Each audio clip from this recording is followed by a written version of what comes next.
I think with this P50, KelTec has gone and done it again. They've done it again. Hey, I know where this is going, Nuttin. You're talking about non-existent quality control, making the customer do their field testing, parts falling off, bad reliability. Is that what you're talking about? Maybe. We'll get to that in this tabletop review. Trust me, you'll get the truth from me. No punches pulled. No, I'm not talking about that. But nice review of maybe some past KelTec products. Yeah, they've had some issues. Let's not dwell on that in this one. That's old material for the Nut and Fancy project. No, I'm talking about innovation. Right? Innovation. This is an innovative design. The KelTec P50 5.7 by 28 millimeter pistol. This is a pistol, albeit quite heavy. Yeah, you're good. 3 pounds, 8 ounces. That's stout. Very stout.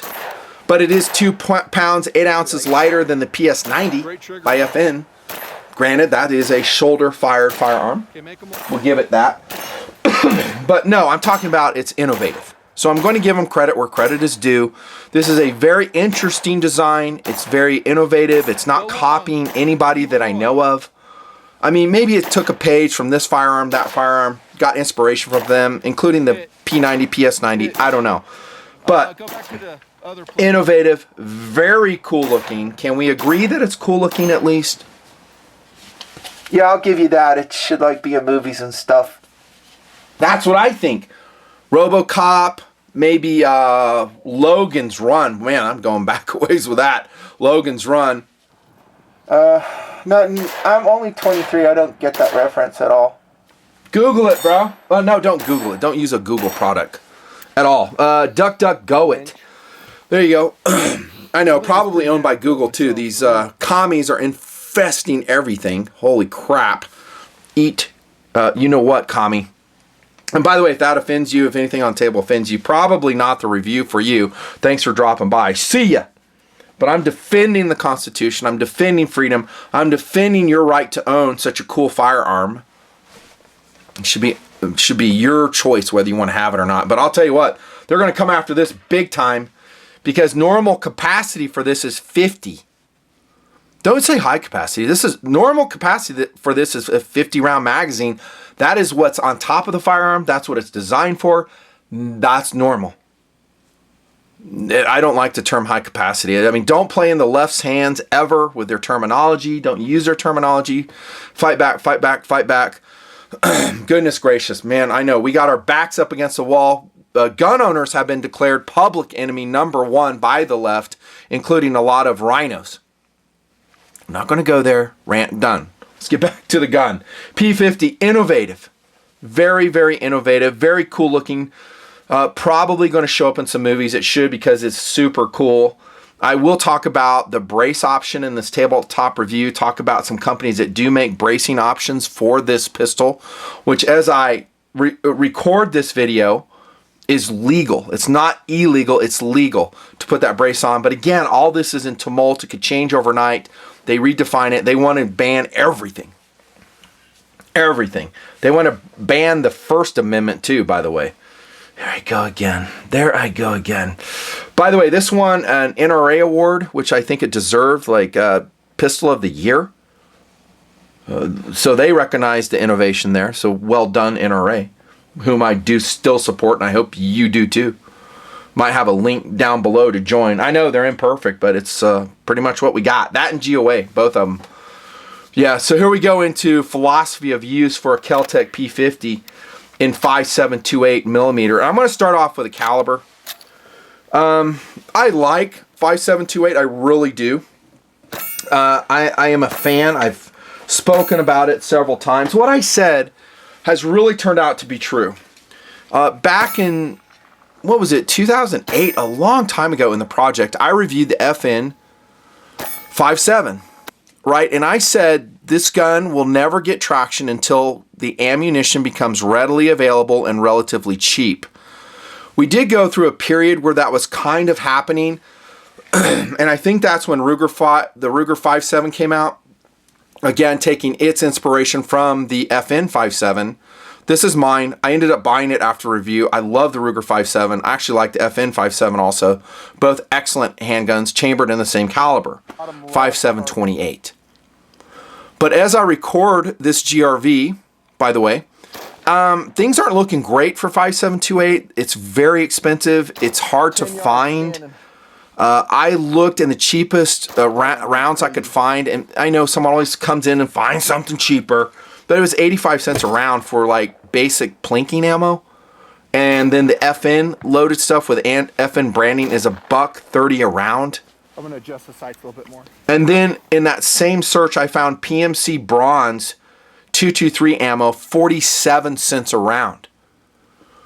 So this is an innovative design. I do like 5728. Depending on my mood, I may love it.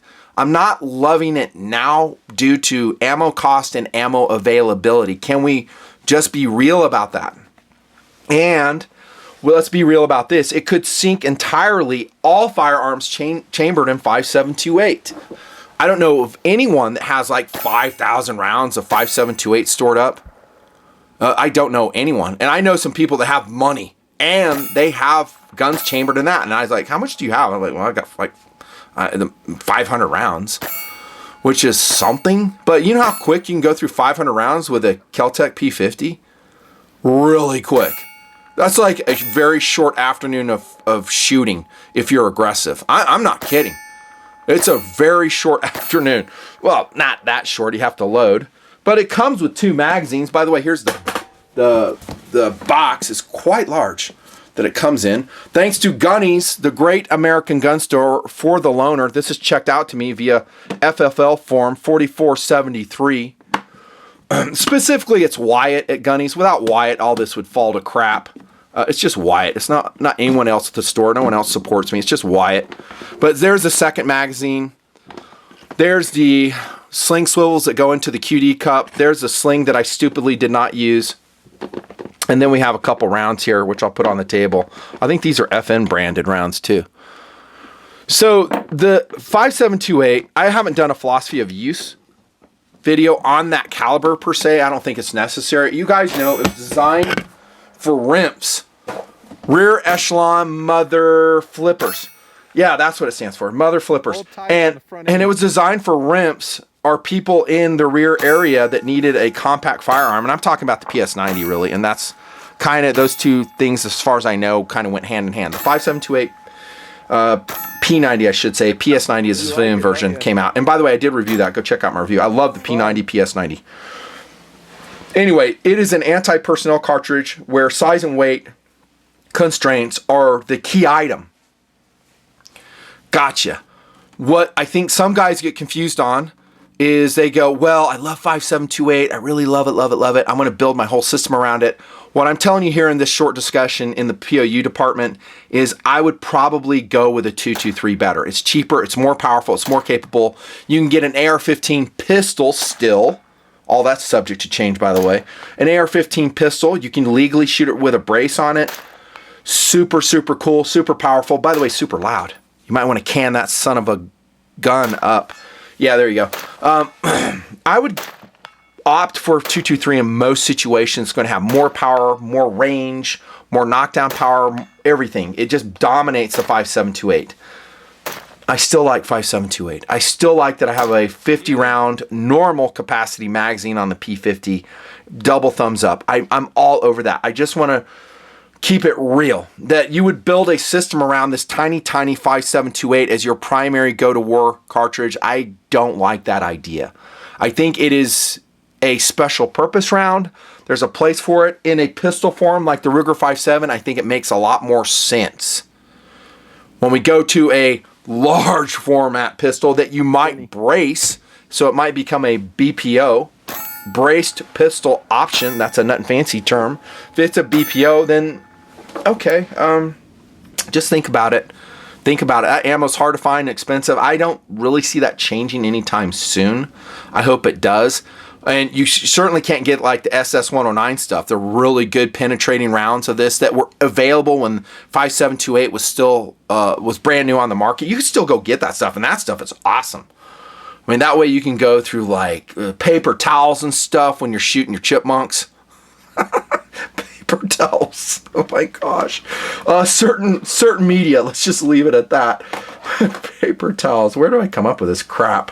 I don't know. Philosophy of use. So my primary go to war firearm.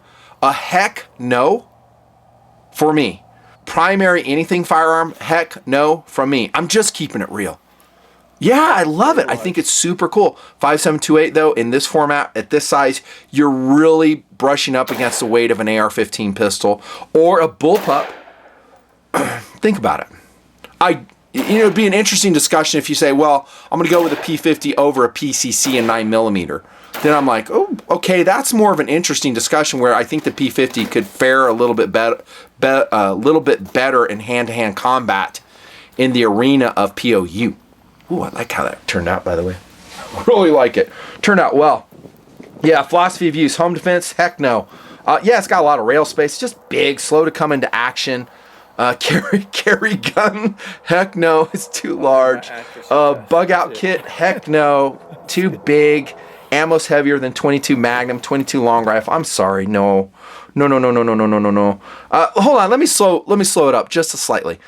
I'm saying no, but as I'm thinking about, well, you do carry a Marlin Papoose and it's heavier than this.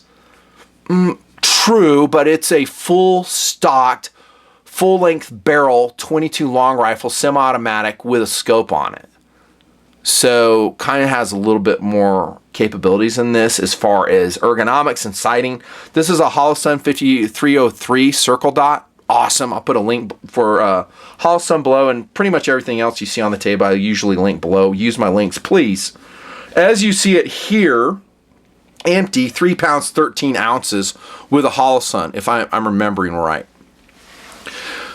To be honest, maybe on bug out kit, but I would look very carefully at ammo weight, your total loadout weight, compare it to a 22 long rifle. Remember, in the philosophy of use of BOK, you're not trying to be Joe Operator. You're just trying to survive and make it through. Your firearm is really not for defense. It's for procuring small game and just finding some food and last-ditch self-defense. I said that in the series of videos. Like, dude, don't kid yourself. You're not going around, without rule of law, trying to dominate people. You're just trying to survive and get along, negotiate, defuse situations, just basically live. Well, basically, you should do that in rule of law too, right? I've always said that. Philosophy of use. Heck, where else? Bush plane gun in Alaska? No, 5728 ain't going to cut it with me. 44 mag, 10mm, something more powerful. 308 would be a great choice. Something like that. 4570. Bear Country needs big stuff. And here's where it is, really. It's a cool gun. It's a cool gun, fun gun. Is it capable as a self-defense firearm? Yes, it is. I'm not underselling that. I'm just saying, comparatively speaking, with a cost and weight, there's other options. Let's just leave it at that. On we go to features. Talked about the weight. Yes, it is kind of stout. I think most dudes, I'm going to just knock this out right now. I think most dudes, if they buy a KelTec P50, they're going to do it because it looks cool, and guys buy stuff when it looks cool, kind of like the SafeMaker 1 push dagger by Cold Steel. That was a nice dovetail, nothing fancy. I really like that. Thank you. Yeah, this is cool, and guys will buy it just because it looks cool. Did they need a push dagger? No. But maybe they saw something similar in a movie, and they're like, yeah, I like that. Get it. We do that all the time as dudes. So do women. Women do it. They see something, they're like, that's cool. I'm going to go buy that. Welcome to being a human being. It happens. But I'm going to knock this out. So guy buys it because it looks cool. He does like 5728. Maybe he's like me and he doesn't love it, but he likes it. But he wants to put a brace on it. There are several companies making brace adapters for the P50. Again, I'll reiterate, it's legal when I'm filming this video. Totally legal. One of the companies is Rev Arms, I think. Rev, REHV Arms. They have a rear adapter for about $90. And it will use these two screws, and it has a little short section of Picatinny rail, and then you can put some type of brace on the end of that. So it would go right here. I'm rolling in imagery as we speak. There is another company called Ferrotech that will sell you a similar brace adapter. They might be using the Rev Arms, I don't know. But then they have multiple choices. You can use their steady brace or their tail hook varieties that will interface with their folding brace adapter, and it turns this thing into something freaking cool. I ain't gonna lie. It's freaking cool. And you know what else it is? It's freaking expensive. Plan on about $300. And this thing is not inexpensive. I mean, the price tag at Gunny's, Wyatt's store, is $11.40. So that's what Wyatt is selling a P50 for. So now you're going to go out and spend another $300. Dude, you're at $1,500 for a 5728. Okay? I'm just keeping it real, dude. So brace it up. If you have the money, I would say absolutely. I mean, all the stupid shooting you see me doing, it's going to be holding it out. If I was smart, I would have put the sling swivels on. I would have used that sling to, extend it out, give me more stability. I didn't even do that. I will say that with a two-handed hold, it shot pretty darn good. I'll talk about that again. And pretty accurately. I was kind of surprised. It would be way better with maybe an arm brace. An arm brace, right? There, got that out of the way. I feel so much better. Okay, let's get this out of the way too. Where's the magazine, Nut and Fancy? Well, I bet some of you guys have gone out and bought this already and you just want a validation review, which happens all the damn time here.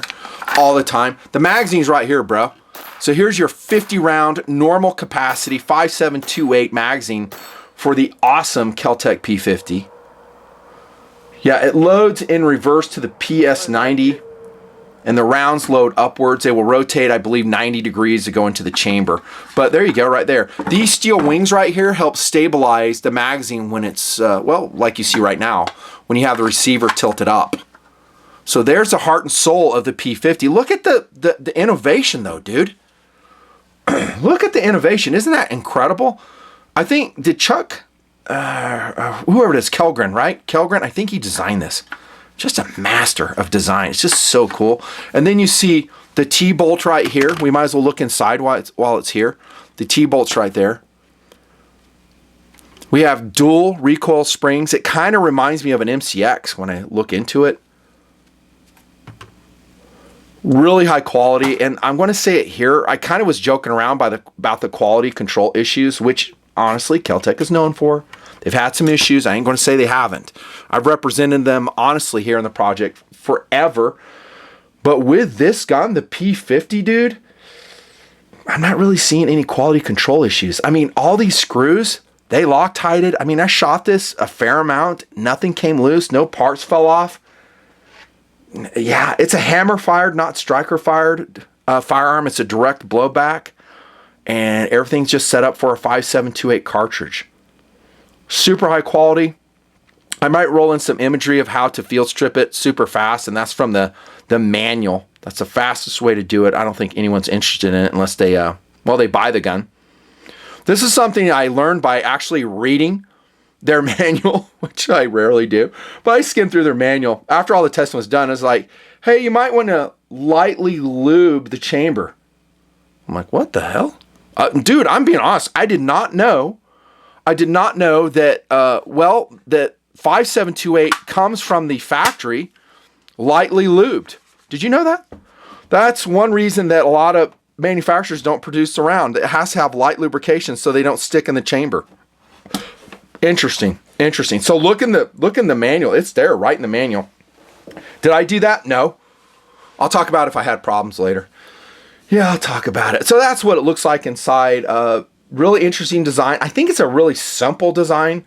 The recoil block, dual spring design, magazine in reverse, very interesting. Nicely done. I love it. I'm not worried about this pivot point wearing out.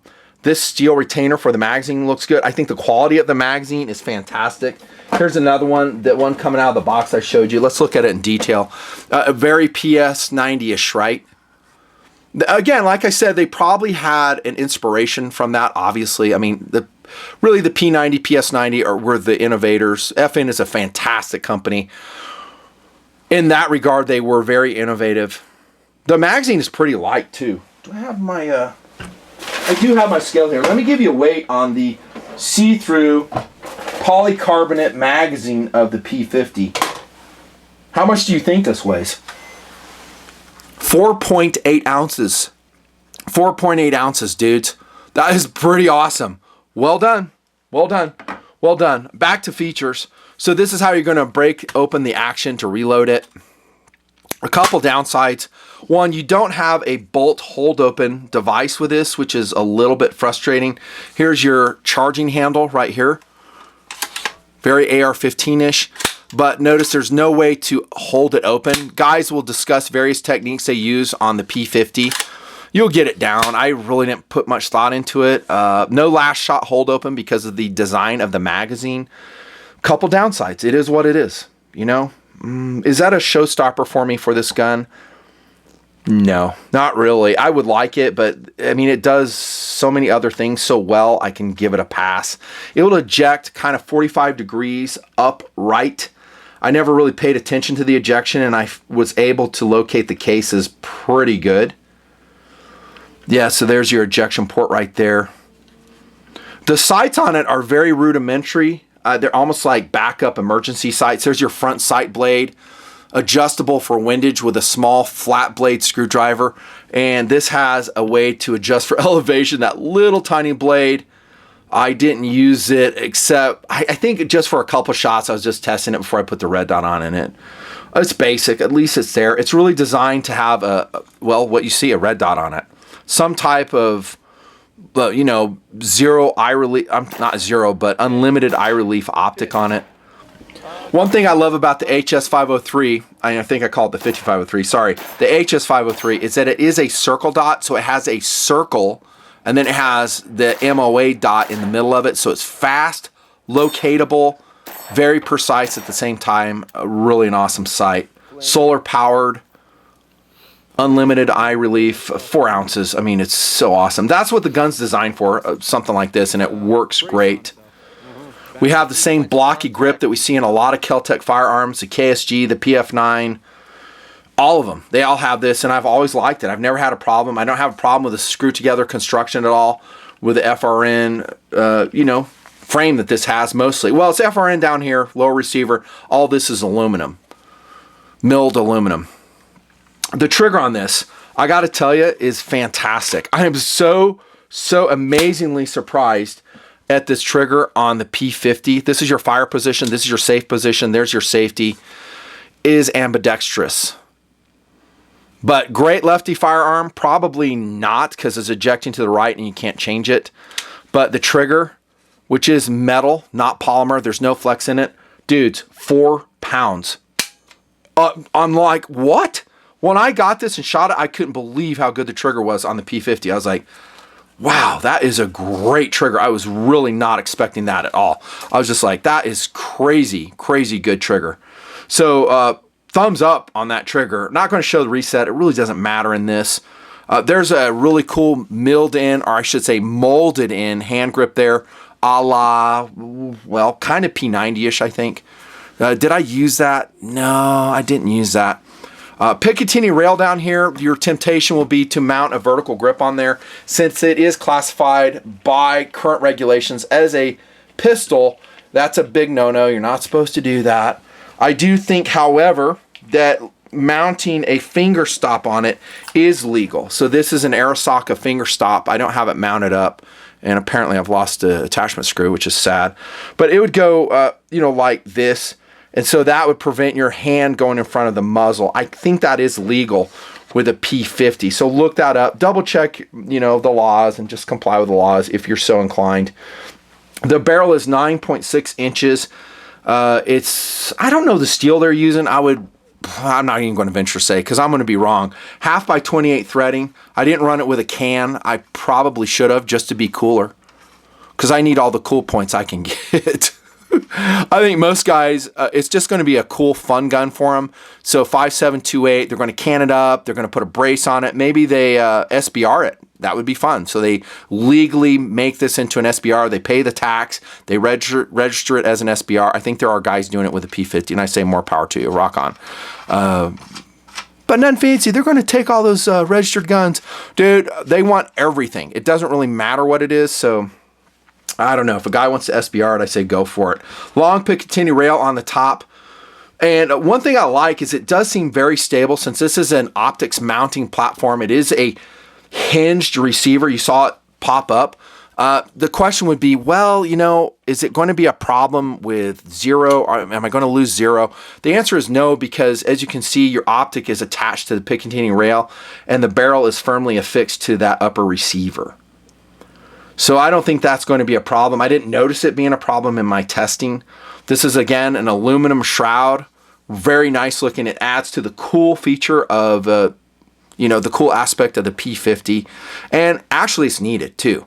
Maybe one downside would be with these holes in it, if you do drop it in the mud, you're going to have a good time getting all that gunk out, and it could reach the action and the recoil springs.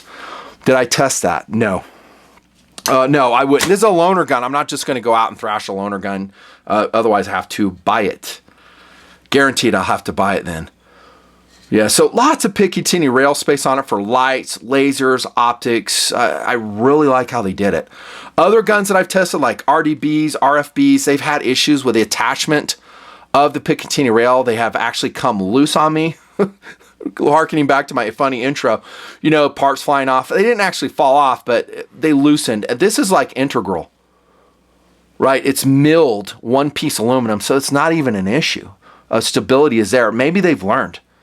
I'm impressed. I mean, I really am. This is a very nicely done firearm from what I can tell in my testing. And dudes, that's it. I mean, I showed you the charging handle here and the release, right? Nothing much to say about that. The retraction force is substantial because it is a direct blowback gun, so it has to have some weight. It has to have some pretty stout recoil springs with that. Yeah, so there's features down and dirty. I probably forgot something, but I don't really care. How did it shoot? Okay, this is where the rubber hits the road, right? Because guys want to know, nothing fancy, is this worth getting? Does it have quality control problems? Was it reliable? Well, I'm going to tell you. First, let me say this before I give my my judgment on that. I don't really have a relationship with KelTec anymore. There was a day when, you know, I kind of had an inside track where I could get firearms to loan from them. Those days have been gone for a very long time. I have to go through a gun store to get KelTec firearms, and it's been that way, like I said, for a long time. So I don't have any special connection to KelTec. I don't have nothing. So I have no skin in the game to give them a positive review if they have not actually earned it. That being said, I'm going to say this P50 shot fantastically. I don't remember one stoppage at all in all the rounds fired, and I fired as many as I could afford. Thank you, donors, to the Nut and Fancy Project. Scrolling across the screen right now. Donors, thank you. Round of applause to them. They bought the ammo for this review. They paid for the gas. They bought my lunch, and they put a few dollars in my pocket for the effort.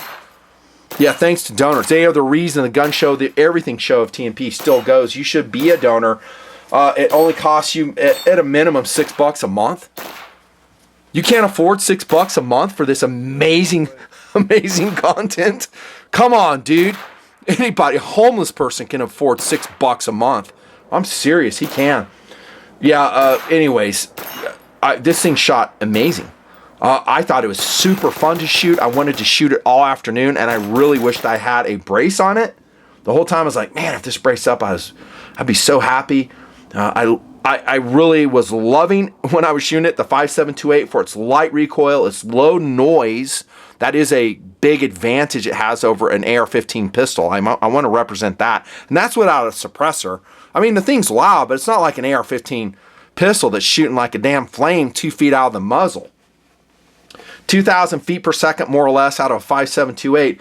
It's a capable firearm. Still not my first go-to-war choice. Accuracy, I don't have paper to show you, but as I recollect and as I review the video, it's pretty darn good. I mean, really good. The NRA review had it 0.75 inches at 25 yards. They also had 100% reliability, the American Rifleman, when they reviewed the P50. And yes, I do trust their reviews. American Rifleman does great gun reviews. So kudos to them. Yeah, I love the gun. I thought it shot fantastically. Accurate, fun, fast. I will say this. Loading the magazine is a pain in the butt, and it's slow. Same as the CP33. By the way, I ended up buying that gun. CP33. Fantastic little firearm. Kind of the same type of flavor. Just funky. Lots of rounds. You just have to load that CP33 mag very carefully. Incidentally, they also make a rear adapter for the CP33. Rev Arms does, so it also is overpriced at around 90 bucks. But you can like put a brace on that too, which would be super excellent. I'm a fan of this gun. Would I buy it? Man, that's a hard question because what I said, and I did mean what I said in the philosophy of use discussion. I mean every word of it. My answer is yes, I would still buy this because it's just so freaking awesome. I know. It's still not a go-to-war gun. It's not my first, second, third choice. Well, maybe my third choice. I'd go with a Draco, mini Draco in like a GTW situation. I mean, that thing's amazing. 7.62-39, kick some butt. But I still like this. By the way, the magazines are cheap. I went to KelTec's website. They have them in stock as I'm filming this. They're only 21 bucks for that quality magazine. 21 bucks? I was wondering if that was a misprint. ProMag makes some magazines for this too. So that's an upside. The gun's expensive, yes, because it's innovative. There's really not much around like it. Yeah, dude, I would buy this. I'm sorry, I would. It's just so awesome. The question is, would you buy a PS90 or this? Now, that's a very interesting question. I love the PS90. Go watch my review again. I really, really love it. Yeah, it's a hard call. The question is, if I braced this gun up, I would probably go with a P50. If I didn't brace it, it would be hands down PS90. If it's just between those two guns. Now, if you throw a Ruger 5.7 in the mix, it's a pistol too. I would go Ruger 5.7 number 1, P50 number 2, PS90 number 3, if we're just talking 5.7/28.